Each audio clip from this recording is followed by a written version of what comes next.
بسم اللہ الرحمن الرحیم نحمده ونصلی علی رسولہ الکریم اما بعد۔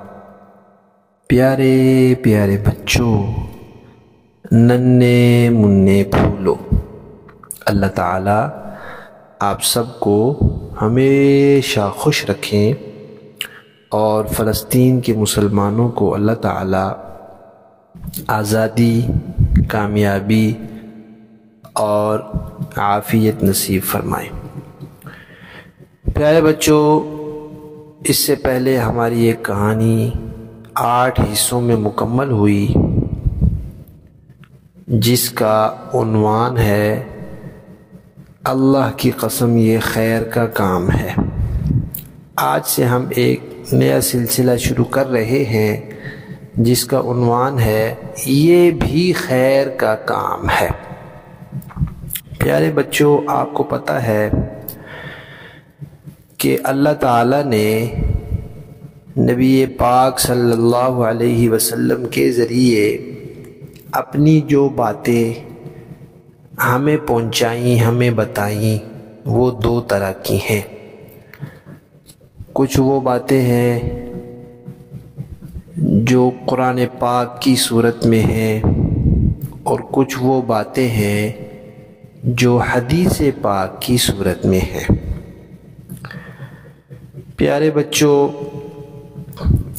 اللہ تبارک و تعالی نے جب اپنا کوئی حکم، اپنا کوئی پیغام لوگوں تک پہنچانا ہوتا ہے تو اللہ تعالیٰ نبیوں کے ذریعے پہنچاتے ہیں۔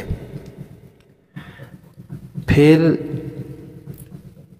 وہ پیغام اور وہ بات کبھی قرآن پاک کی شکل میں آتا تھا اور کبھی حدیث پاک کی شکل میں آتا تھا۔ جو پیغام قرآن پاک کی شکل میں آتا تھا اسے بھی وحی کہتے ہیں کہ یہ اللہ کا پیغام ہے، نبی کے ذریعے آیا ہے۔ اور جو پیغام حدیث کی شکل میں آتا تھا اسے بھی وحی کہتے ہیں کہ یہ بھی اللہ کا پیغام ہے اور نبی کے ذریعے آیا ہے۔ تو دونوں کو وحی کہتے ہیں۔ وحی کا مطلب ہے اللہ کا پیغام جو نبی کے ذریعے لوگوں تک پہنچا ہے۔ پیارے بچوں، پھر جو پیغام اللہ تعالیٰ کا قرآن پاک کی شکل میں آیا ہے اسے کہتے ہیں کتابی وحی، کیونکہ قرآن پاک اللہ کی کتاب ہے، حدیث شریف اللہ کی کتاب نہیں ہے، اس لیے اسے کہتے ہیں کتابی وحی۔ اور جو حدیث پاک کی صورت میں آیا ہے اسے کہتے ہیں غیر کتابی وحی، کہ قرآن پاک کتابی وحی ہے اور حدیث پاک کتابی وحی نہیں ہے قرآن بھی وحی ہے تو حدیث بھی وحی۔ قرآن بھی اللہ کا پیغام ہے، حدیث بھی اللہ کا پیغام ہے، لیکن قرآن اللہ کا کتابی پیغام ہے اور حدیث کتابی پیغام نہیں ہے۔ ٹھیک ہے؟ پھر جو قرآن پاک ہے اس کی نماز میں تلاوت کی جاتی ہے اور حدیث پاک کی نماز میں قرآن کی جگہ تلاوت نہیں کی جاتی، اس لیے پھر قرآن پاک کو کہتے ہیں تلاوت والی وحی اور حدیث پاک کو کہتے ہیں کہ یہ تلاوت والی وحی نہیں ہے۔ تو اس طرح دونوں میں فرق ہو گیا۔